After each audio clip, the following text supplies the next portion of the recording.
يا شباب طبعا هي الحلقة الثانية من المسلسل، فلذلك هلا انتم رح تشوفوا تكملة الحلقة الأولى، لذلك اللي ما شاف الحلقة الأولى ما يحرق على حاله، رح احط لكم رابط الحلقة الأولى بالوصف، اضغطوا عليها ورح تشوفوا الحلقة الأولى، وطبعا ما بنصحكم تشوفوا الحلقة فورا هيك، روحوا على الرابط تحت الفيديو واضغطوا وشوفوا الحلقة الأولى بعدين تعالوا شوفوا الحلقة الثانية هلا هي. وبس بترككم على الحلقة. وجدتها. ايش هي بقى؟ ما بدي اقول له خلي الشغله سريه بركي رح اوصل له خبر. نام انت يلا معلش ما في شيء. لا حول ولا قوة الا بالله.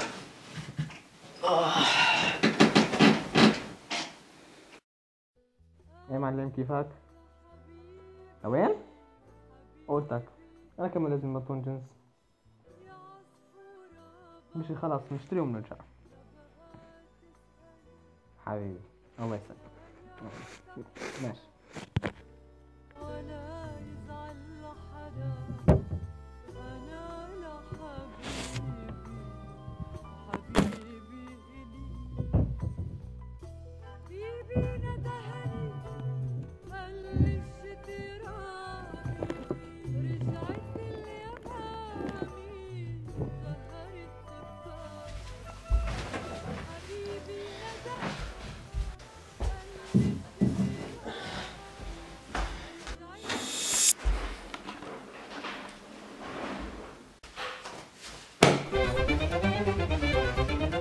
يا احمد هالغرفة بس يلا ما في حدا بالغرفة.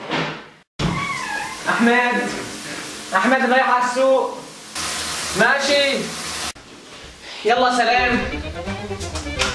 ام احمد لك وين رايحة؟ رايح على السوق اشتري كم شغلة ما بطول.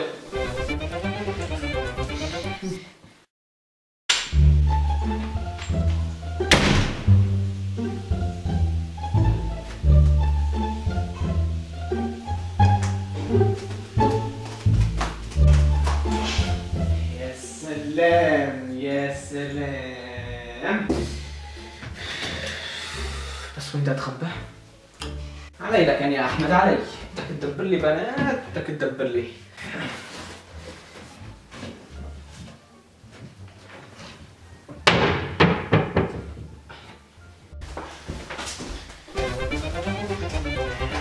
راحت ماما؟ ايه راحت من شوي. ماشي وانا رايح.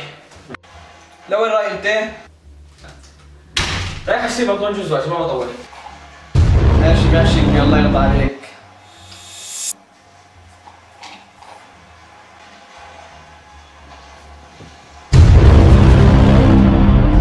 واخيرا وضينا الجو. وين الخيابي؟ يبقي على هالحظ ما عرفت يطلع الا هلا. لا انا اشتقت لك كثير روحي. كثر فيها الضحكة ما احلاها. فكرت ابني فلتان طلع جوزي عشان. وبس هيك كانت نهاية الحلقة. الله يعطيكم ألف عافية على المشاهدة. قدروا جهودي بضغط على زر اشتراك ولايك. آسف كثير على التأخير وتأخير لتنزيل حلقات. عايش في البيت، أهلي كلهم عايشين في البيت، لذلك رح يكون صعب إنه أصور. فلذلك كل أسبوع إن شاء الله رح ينزل حلقة من مسلسل العيلة المجنونة. رح يجيكم هون أو هون مثل هيك إشارة استفهام بيضاء، اضغطوا عليها ورح يجيكم سؤال أنتم تجاوبوا عليه. وبرجع بذكركم لا تنسوا تضغطوا على زر اشتراك ولايك عشان تشوفوا كل شيء جديد بنزله. السلام عليكم.